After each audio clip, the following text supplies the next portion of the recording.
Welcome to Built by a Boss. I'm your host, Evelyn Brooks, journalist, award-winning producer, author, founder of well-being platform In My Solitude, LA. On this podcast, you'll hear unique origin stories, growth strategies, and meaningful insights from successful female founders and entrepreneurs who are leading conscious businesses and creating groundbreaking careers with intention. On our show today, Rhonda Richards-Smith, an award-winning psychotherapist and relationship expert. It's been 1 year since we spoke with her about caring for our mental health at the beginning of the coronavirus pandemic.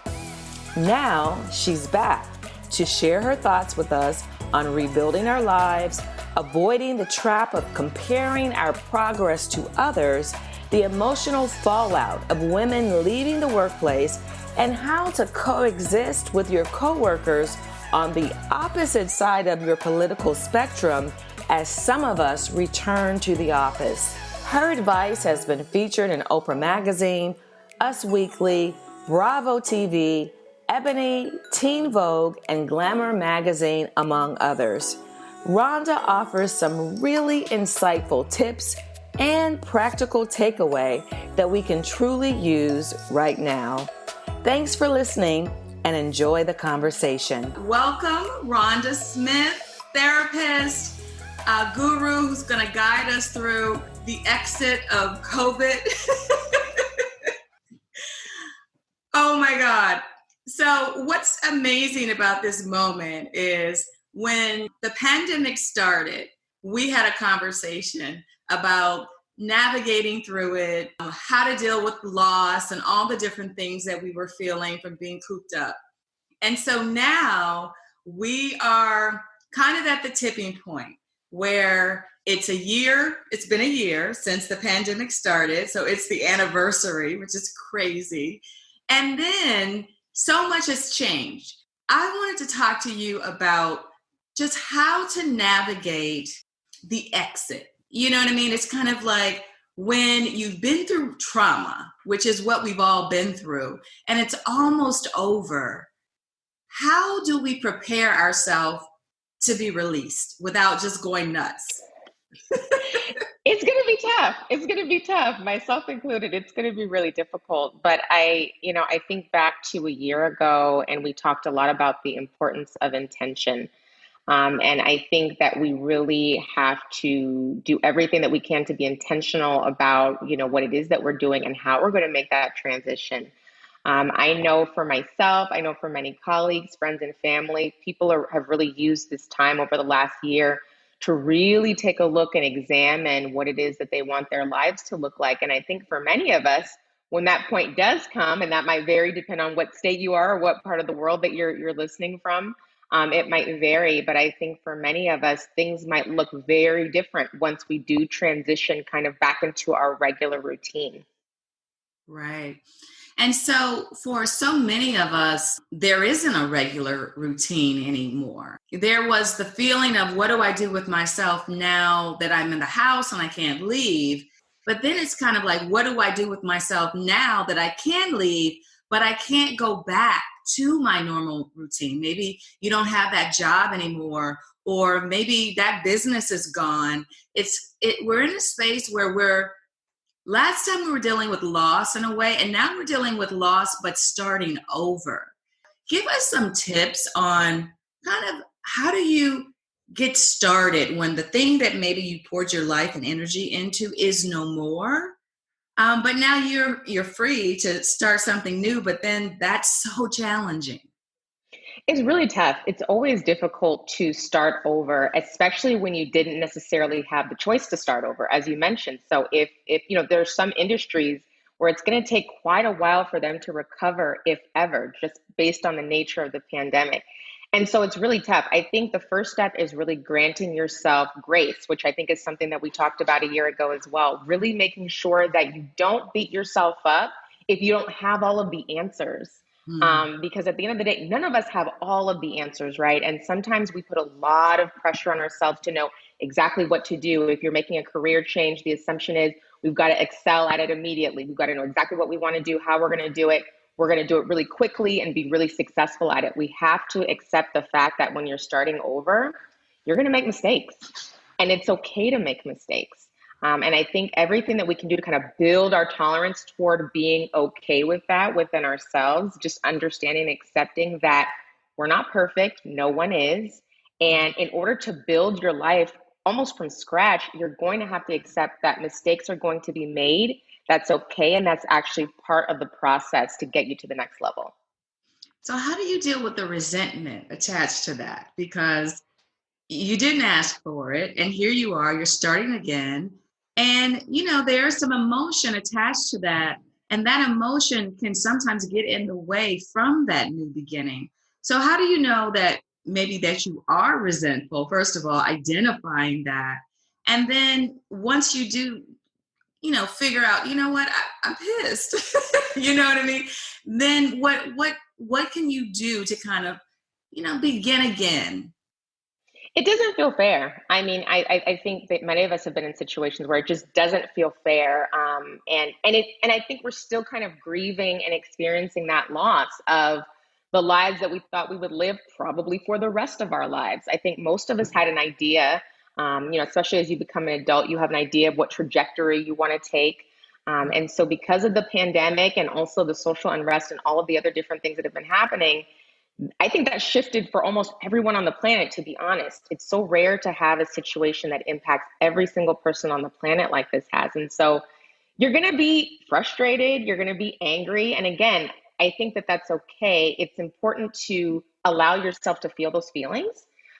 Sometimes I think the temptation can be to kind of move through it quickly because you feel like it is kind of preventing you from getting to the next step. But that's actually a mistake because you do want to allow yourself to feel the feelings and move through them versus avoiding them. It's okay to feel upset. It's okay to feel like it's not fair. It's probably not fair. And so you kind of have to just accept that and grieve that and really, really feel those feelings fully before you move on. It actually will benefit you more so in the long run if you do take the time to mourn and really feel those feelings before you take the next step. Once you do that, the sky is the limit, to be honest, but you've really got to give yourself the time and the opportunity to really take a step back and to really feel those feelings. Yeah, it's such an interesting situation, particularly for women.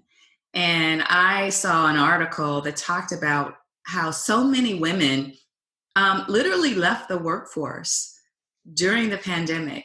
Are you finding that a lot of women are talking to you about that frustration, that aspect of rebuilding, because maybe they're taking care of the kids, they don't have that job anymore?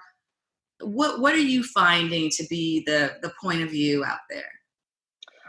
So I am a mom. I'm a mom to two girls. And so I have a lot of friends and colleagues and family members that are moms as well. And I think this mass exit that we've seen of moms from the workforce, I think has been incredibly challenging. I think families all across the globe have made some really difficult decisions. They've had to, just based on, the ages of their kids, if kids were doing school from home, which for the most part many were, and kind of who was going to take the lead on assisting kids, who was going to continue to work. And so the moms really bear the brunt of a lot of that, just based on what I've seen and based on what I've heard from clients, colleagues, and friends.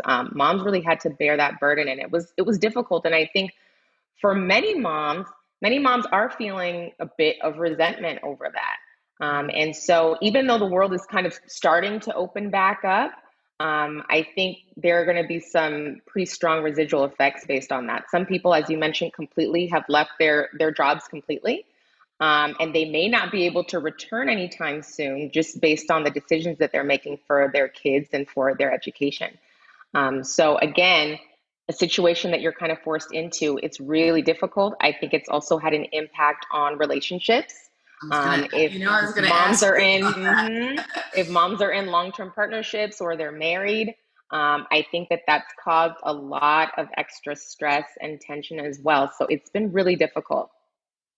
Yeah, I think the thing that's really important about this moment is what you said about expecting things to be difficult.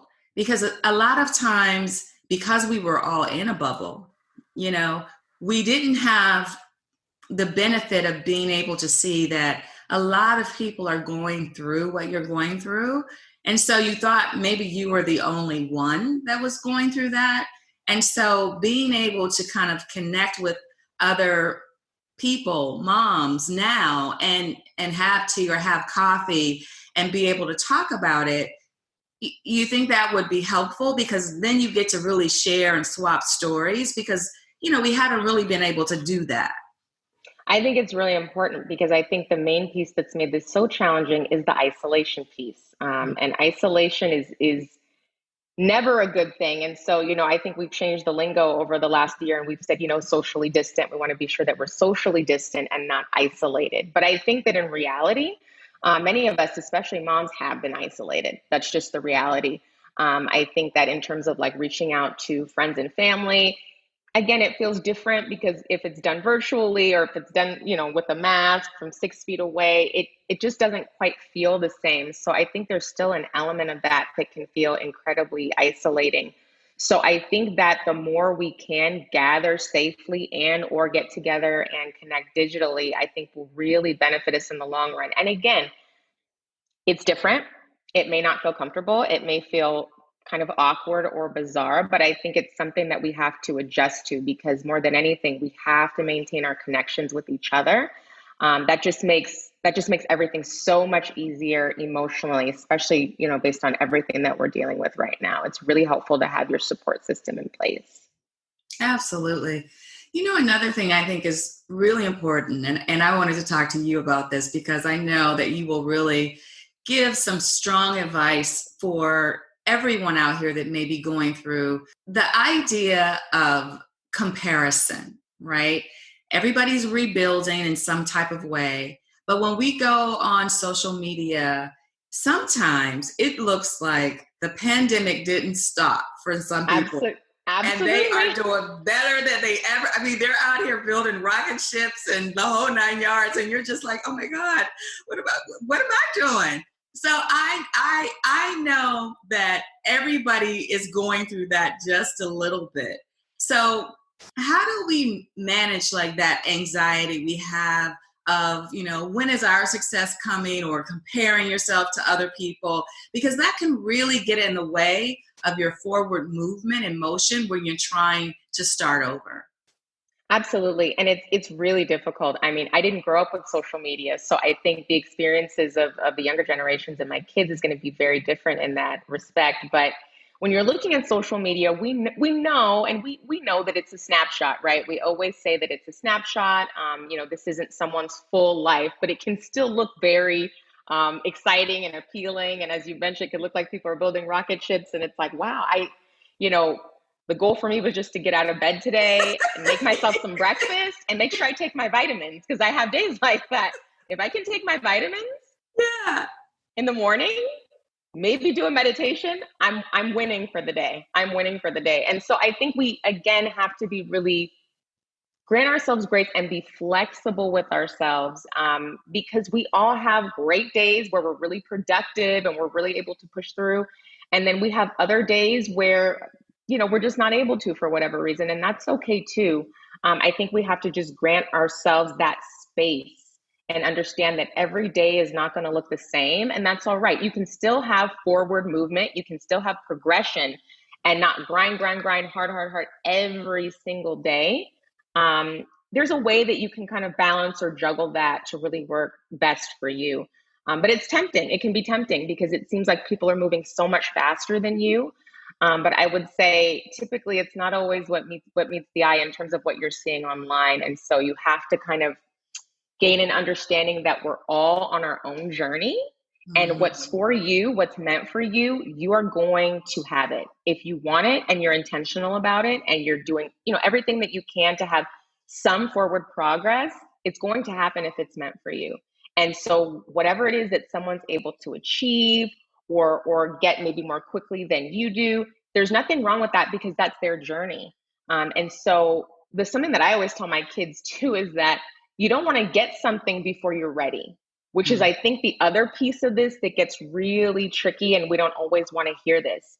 There have been opportunities that I've been interested in and it haven't necessarily happened for me yet, but I also have an understanding that I really don't want to be in a position before I'm actually ready for it, because I don't want to squander it, and I don't want to, I don't want to ruin a really great situation. So I'm confident within myself and just within, the universe and with God, in terms of just really understanding that where I am right now is where I'm meant to be.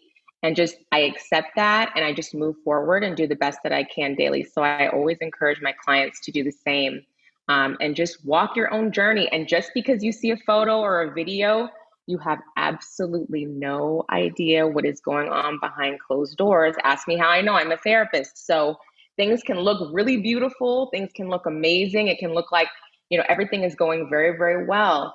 But there are many people that are dealing with silent battles, things that they may never share with others. And so you just never know. So you just always have to keep that in mind when you're comparing yourself to other people. That is amazing advice, because one of the things that's really challenging sometimes is when you're thinking those type of thoughts that you're in your head.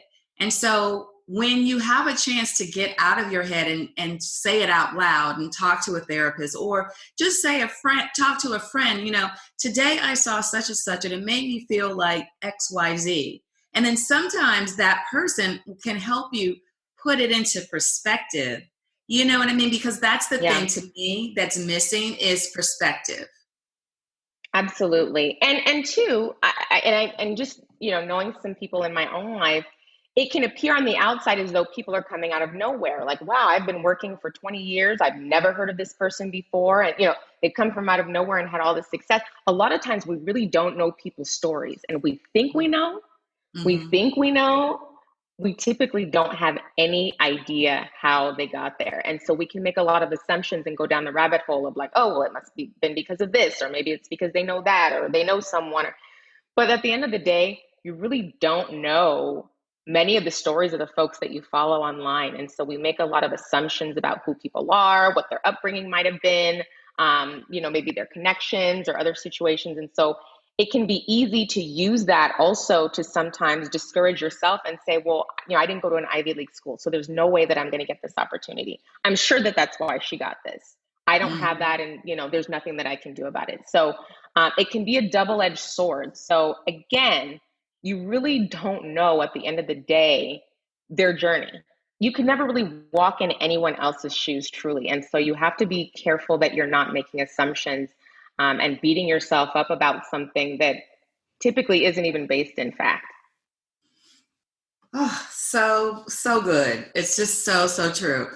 So this is another thing that, I've just been thinking about all the things that are going to kind of emerge as we move forward.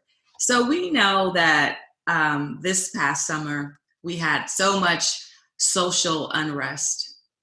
And now everybody's going back to work, right? And so not everyone has had a chance to fully unpack everything that's happened.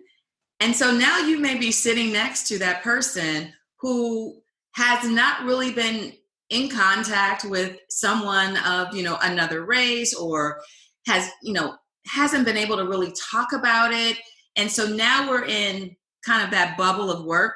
Maybe when we've been all on Zoom, it's like you're in your house and I'm in mine. So we're not having conversations about, our feelings about what happened. But now we're going back to work, and now there's so much focus on diversity, and now it's kind of like out there. How do we manage that re-entry into the workplace? You know what I mean? It's like, so there's the re-entry into life. There's starting, re-entry, going back to work or finding a new place. But now it's kind of like re-entry into society. Like that's going to be interesting. It's going to be very interesting. It's like, how do you prepare yourself for the kind of water cooler talk that you're going to encounter and experience, on lunch or on a break? I think things will look very different. And I think this is another, space in our world where, again, things may not ever look the same in this regard. I think that preparation is key. So I love that you brought this up. I think that even before you return to work, I think it's just a great idea to kind of work through some different scenarios that might come up and how you might want to address those before you even return. So if you have a coworker or colleague who maybe made some insensitive remarks online that you may have happened to see, or has some particular views that might be very upsetting to you, or maybe they've said something to you in passing that was upsetting and you're worried about seeing them again in person. I think really kind of working that through, coming up with just a couple of scenarios and being clear on how you will respond when it happens, because I can almost guarantee you at least once it's probably going to happen. And so I think that the more you can prepare for that, the better. I think it would be a mistake to go back to work and assume that everything's going to go back to the way it was, because I definitely don't think that will be the case. And if you experience it and you're completely caught off guard and you're really surprised, you might have an even stronger reaction than you realize, because we've been at home, we've been kind of isolated and Yeah. just so, an off color maybe remark that someone may have made to you a year or two ago that may not have fazed you as much may impact you very differently when you return to work this time. So I think it's just a good idea to kind of prepare yourself, whether it's with friends or just kind of on your own, work through a couple of scenarios and kind of figure out how you're going to manage that. And, if needed, do you feel comfortable to report any incidents to higher ups or to HR or other individuals as needed? I think just working through and thinking about how you might deal with that ahead of time would be really beneficial. Yeah, I mean, it feels stressful just talking about it with you Yeah. right now. You know what I mean? Because a Yep. lot of people, they work in, small in their community, or, maybe there's situations where people all work at the same company because that's kind of like the focus of that town. And that this person was in DC at the Capitol protesting, Yep. and now you're sitting across from them in a cubicle. Woosah, right? So, Yeah. I mean, my hope is that by talking about this, that when so many diversity is such a big issue now that everyone's talking about it, and they're focused on really making that an issue in the workplace. And my hope is that re-entry to the workplace after everything we've been through will be a focus for a lot of companies and businesses and entrepreneurs as everybody kind of comes back, because we have a lot on our hearts, and you don't always know how that coworker feels. And there are some states where, the masks are off now, so I still have an issue with it. And I'm just thinking like, okay, well, how do I navigate that now when I'm still wearing my mask, but my coworker isn't? I mean, that you're gonna have a lot of business. Yes, and if your coworker has comments about the fact that you're wearing a mask, oh, I see you're wearing a mask. There's going to be several situations I anticipate in the workplace that they're going to come up. I guarantee you. What I hope, as we are re-entering the workforce, is that employers will really be mindful of that. And that hopefully they're having conversations as employees prepare to return for some of these situations as well, because at the end of the day, as an employee, there's only so much you can do. I would hope that different brands and companies are really working on their end to make sure that the workplace is safe, that it feels safe, not just physically with masks and whatever needs to be done, but emotionally as well, that it feels like a safe place. I think another challenge as folks have re-entered the workforce through all of this, especially with the social injustice, has been there have been some employees that have been tasked with not only doing their work, but doing the work of diversity and equity inclusion as well, which may or may not be their specialty. And so there's kind of like an added extra layer of challenge around that. And so I just really hope that employers will be mindful of that they themselves really need to create programming and opportunities to really work through some of the issues that are going to come up. And it doesn't just fall on the employees to manage it and deal with it on their own. Right, because it's almost like you're traumatized, and now I have to come into work and discuss how everyone's been impacted, and I'm still healing myself and carrying my own baggage. So I think it really boils down to, I like what you said about really thinking about how you're going to handle certain situations, and that's challenging because I don't know that we naturally know how to handle a situation like that beyond just being pissed off about it. Yeah, it can be challenging, and again, because it's in the workplace, right? And so this is your employment. I'm just always thoughtful that, as much as you can kind of anticipate any issues that may come up, the better. We have some employers that are very intuitive and, understanding if people are making really offensive remarks. But the reality is that there are still some workplaces out there where if you make a complaint or you have concerns, that there is sometimes retaliation, or your employer doesn't necessarily take it seriously. So I think those are things that you all need to work through. You need to work through each navigate every situation based on your employer, kind of knowing who they are, knowing their track record. I would say a great gauge would be, how have they handled the pandemic and social injustice just over the last year? Is it something that you've even talked about? Because I think that can give you a big clue into how they're going to handle things when you do go back into the workplace. If they haven't even discussed it, will they ever? Got it. Yeah. Will they Maybe, ever? maybe not. So for us, it's really about taking time to really be focused about how you're going to care for yourself emotionally. Absolutely. What is your self-care going to be? Even if you have to go back into the workplace, it's thinking through day to day, how am I going to decompress? How am I going to release that stress? Really upping your self-care, I would think, as we know that we're about to go into maybe a stressful time for some. For others, it's a period of relief. But either way, it's kind of like spring break, where it's like you just go and everything goes. So it just, Yep. you know what I mean? I can feel, I feel it. Like, I just like, oh Yes. my God. So I know, people are just feeling like that, but it's kind of like you don't want to go too far so that you go over, because then we'll be right back where we started. We will be right back where we started. Because everybody, the pandemic, the virus is spreading again. So some restraint is definitely needed, preparing for our self-care. And what would be some final advice that you would offer us as we re-enter society?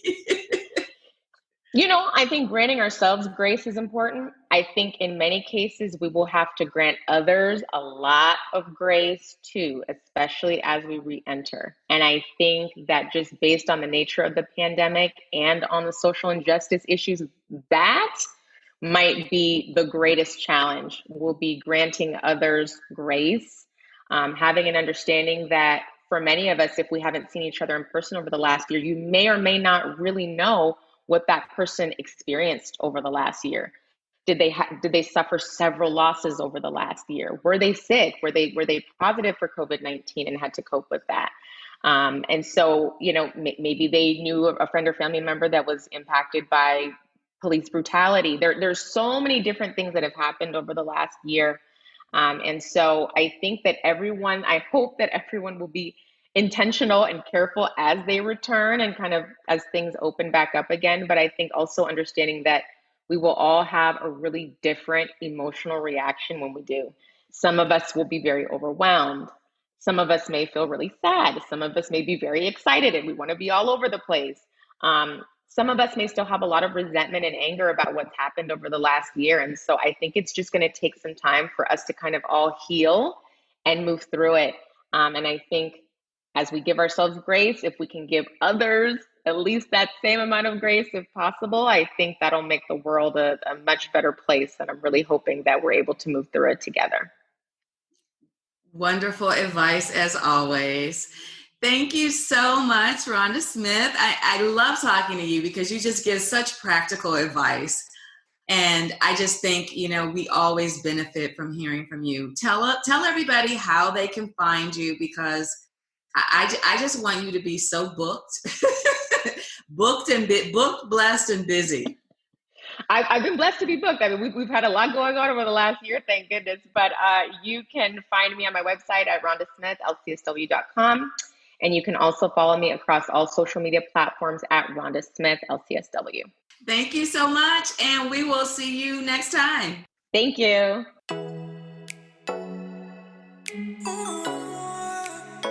You've been listening to Built by a Boss. I hope you enjoyed the show. If you liked this episode and found it valuable, please take a moment to leave a 5-star review and a comment. It really helps other people find us who might like the podcast. You can subscribe on your favorite platform and also follow us on Instagram at Built by a Boss.